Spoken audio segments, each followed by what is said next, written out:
শীতে দেশি মুরগির বাচ্চাকে কিভাবে সুস্থ রাখা যায় এবং কিভাবে শীতে দেশি মুরগির বাচ্চা পালন করতে হবে, পালন করলে বাচ্চাগুলো সুস্থ থাকবে, ভালো থাকবে, এই বিষয়ে আলোচনা করব। আসসালামু আলাইকুম, কেমন আছেন সবাই? আশা করি আল্লাহ তাআলার অশেষ রহমতে সবাই ভালো আছেন, সুস্থ আছেন। কাছে দূরে, দেশ বা দেশের বাইরে যে যেখানে বসে ইউটিউব চ্যানেল এবং ফেসবুক পেজের ভিডিওগুলো দেখে থাকেন তাদের সবাইকে জানাই আন্তরিক শুভেচ্ছা। তো শীতে দেশি মুরগির বাচ্চা কিন্তু আমরা অনেকেই ধরে নিয়েছি যে শীতে দেশি মুরগির বাচ্চা বাঁচানো কষ্ট হয়ে যায়। শীতকাল তো মুরগির জন্য একটা কাল হয়ে দাঁড়ায়। দেশি মুরগি বড়গুলা তো বাঁচানো রিস্ক, সেখানে তো বাচ্চার প্রশ্নই ওঠে না যে বাচ্চা কিভাবে বাঁচাবো, বড়গুলাই যেহেতু বাঁচে না। আর বাচ্চা মুরগির কিন্তু শরীরে যে শীতের যে আবহাওয়াটা, তাপমাত্রাটা, এটা সহ্য করা কষ্টকর হয়ে যায় এবং শীতে এদের রোগ আক্রান্ত হওয়ার সম্ভাবনা বেশি থাকে। এই চিন্তা চেতনাই কিন্তু আমাদের ম্যাক্সিমাম মানুষের মনে। তবে আমার কাছে যেটা মনে হয়েছে যে না শীত না গরমে মুরগির বাচ্চা যতটা অসুস্থ হয়, পুরা শীতে তার থেকে কম অসুস্থ হয় যদি একটু নিয়ম মেনে পালন করা যায়। মুরগির বাচ্চা ফোটার পর অবশ্যই বাচ্চাকে 24 ঘন্টা পর বের করবেন। 24 ঘন্টার আগে কিন্তু মুরগির বাচ্চাকে কখনোই বের করবেন না। এবং মুরগির বাচ্চাকে যে 24 ঘন্টা পর বের করার পর যে খাবারটা দিবেন সেটা হচ্ছে লেবু এবং চিনির পানি। লেবু চিনির পানি দেওয়ার ফলে মুরগির বাচ্চাগুলো কিন্তু সুস্থ থাকবে, ভালো থাকবে। এবং কিছুদিন পর দেখবেন যে আমাদের দেশি মুরগির বাচ্চা ফোটার পর বাচ্চার কিন্তু পাখা ঝুলে যায় এবং কুসমো ধরে থাকে।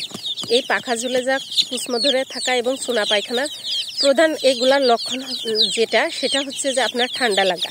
ঠান্ডা যেন না লাগে, সবসময়ের জন্য চেষ্টা করবেন মুরগির বাচ্চার জন্য ঠান্ডা না লাগে। যখনই দেখবেন যে চুনা পায়খানা শুরু করছে তখন মনে করবেন যে ওই বাচ্চাটার অবশ্যই ঠান্ডা লাগছে।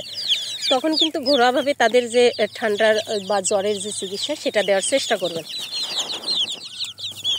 এবং মুরগির বাচ্চা ফুটলে যে 24 ঘন্টা পর যে খাবারটা দিবেন সেটা লেবু এবং চিনির পানি। লেবু চিনির পানি দেওয়ার ফলে মুরগির শরীরে যে বিভিন্ন ধরনের যে ভাইরাস থাকে এটা কিন্তু থাকবে না, রোগ আক্রান্ত হওয়ার সম্ভাবনা কম থাকবে।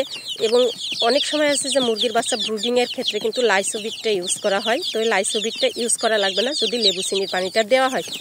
এবং 24 ঘন্টা পর যখন খাবারটা দেওয়া হয় তখন দেখবেন যে মুরগির বাচ্চা নাভিটা শুকিয়ে যায়। কিন্তু 24 ঘন্টা আগে যদি মুরগির বাচ্চাকে খাবার দেওয়া যায় তাহলে কিন্তু মুরগির বাচ্চাকে কিন্তু সতেজ রাখা, ভালো রাখা সম্ভব না। কারণ মুরগির পেটের নিচে যে নাভিটা থাকে এবং ডিমের মধ্যে যে কুসুমটা থাকে এটা কিন্তু মুরগির বাচ্চার পেটের নিচেই থাকে। তো এটার থেকে রক্ষা পাইতে হলে অবশ্যই কিন্তু ভালো রাখতে হলে বাচ্চাটাকে 24 ঘন্টা পর কিন্তু খাবার দিবেন। এছাড়াও আরও একটা বিষয় সেটা হচ্ছে যে মুরগির বাচ্চাকে শুধু যে খাবার দিলেই যে বাচ্চা সতেজ থাকবে তা নয়।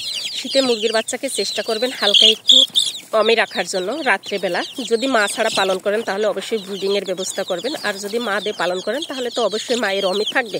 কিন্তু দিনের বেলা যে কাজটা করবেন সেটা হচ্ছে যে মুরগি সহকারে বাচ্চা কখনোই ছেড়ে দিবেন না। অন্তত একটা মাস এদেরকে শুকনো জায়গায় রাখার চেষ্টা করবেন এবং মার সাথে ছেড়ে না দেওয়ার জন্য চেষ্টা করবেন। কারণ মার সাথে যখনই মুরগির বাচ্চাগুলোকে ছেড়ে দিবেন, শীতে কিন্তু মুরগির বাচ্চা, শীত হোক বা গরম হোক, মুরগি কিন্তু বাচ্চাগুলোকে নিয়ে যেখানে দেখা যাচ্ছে একটু স্যাঁতসেঁতে জায়গা থাকে, পোকামাকড়ের জন্ম হয় বা কোনো ঠান্ডা জায়গাতে, যে কোনো জায়গাতে কিন্তু দেশি মুরগি কিন্তু যায়। আর এরা কিন্তু পাদে আছড়ে আছড়ে পোকামাকড়গুলো বের করে এবং খায়। ওই ঠান্ডা স্থানে যখন বাচ্চাগুলো যাবে তখন কিন্তু বাচ্চাগুলো রোগ আক্রান্ত হওয়ার সম্ভাবনা থাকবে। তো এই যে যাতে ঠান্ডা না লাগে সেই জন্য আপনারা মুরগির বাচ্চাগুলোকে যে কাজটা করবেন সেটা হচ্ছে মুরগির বাচ্চাকে অবশ্যই শুকনো জায়গায় রাখার ব্যবস্থা করবেন এবং 1 মাস পর্যন্ত মুরগির বাচ্চাগুলোকে ছাড়বেন না। এবং খাবার হিসাবে যেটা দিবেন সেটা হচ্ছে আপনার জিরো যে স্ট্যাটাস ফিডটা আছে এই ফিডটা দেওয়ার চেষ্টা করবেন। তবে ফিডটা কেনার আগে অবশ্যই দোকান থেকে জেনে নেবেন যে ফিডটার ডেট আছে কিনা। জিরো স্ট্যাটাস ফিড দেবেন এবং সাথে দিবেন কিছু খুদ। শুধু যদি আপনি দেশি মুরগিকে ব্রয়লারের খাবার দিয়ে পালন করতে যান তাহলে সেক্ষেত্রে কিন্তু আপনার ব্রয়লারের খাবারের খরচটা আসবে বেশি। পাশাপাশি যদি আপনি খুদটা দেন তাহলে সেটাই সবথেকে বেটার হবে।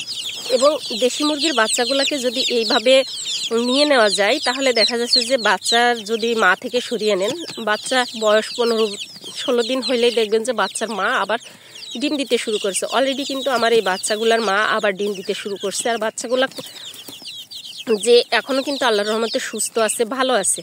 তো এদেরকে মাঝে মধ্যে যখন আপনার বাচ্চাগুলোর বয়স 10 থেকে 15 দিন হবে তখন চেষ্টা করবেন অ্যামক্সিসিলিনের একটা কোর্স করাইতে। তো অ্যামক্সিসিলিন 1 গ্রাম ওষুধ 1 লিটার পানিতে দেওয়ার চেষ্টা করবেন। আর যাদের মুরগির বাচ্চা কম সেই 1 গ্রাম ওষুধকে পরিমাণ মতো ভাগ করে তারপরেই কিন্তু দিবেন। আর যদি মনে করেন যে পানির সাথে এভাবে দেওয়া সম্ভব না, তাহলে খাবারের সাথে মেখে দিবেন।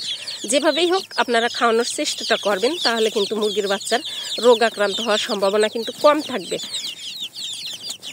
এবং এই ওষুধের পাশাপাশি যেটা করবেন সেটা হচ্ছে দিনের বেলায় যখন রোদ্দুর উঠে মুরগির বাচ্চাকে অবশ্যই রোদ্দুরে রাখার চেষ্টা করবেন, কারণ মুরগির বাচ্চাগুলো যত রোদ্দুরে থাকবে তত কিন্তু ভালো থাকবে।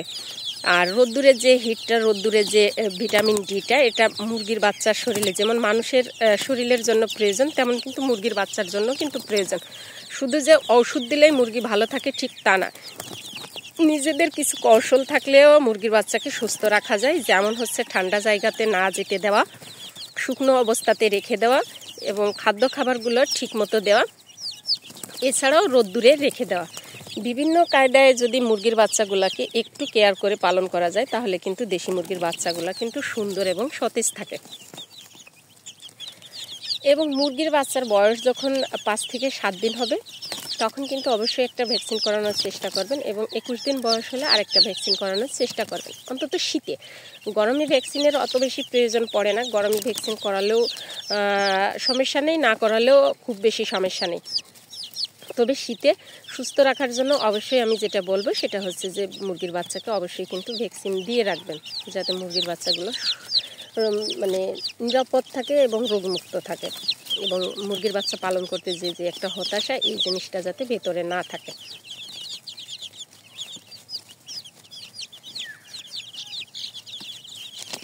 আল্লাহর রহমতে আমার যে এখানে বাচ্চাগুলো আছে, বাচ্চাগুলো কিন্তু সবগুলো বাচ্চাই সতেজ আছে এবং সুন্দর আছে। অনেক সময় আছে মুরগির বাচ্চার দেখবেন যে পাখা বড় হয়ে যায় মুরগির বাচ্চার তুলনায়, এটা হয় কিন্তু ভিটামিন ক্যালসিয়ামের অভাবে এবং রোগ আক্রান্ত হইলে এবং যে ঠান্ডা লাগলে, চুনা পায়খানা হলে, বিভিন্ন ধরনের কারণের জন্য কিন্তু এটা হয়।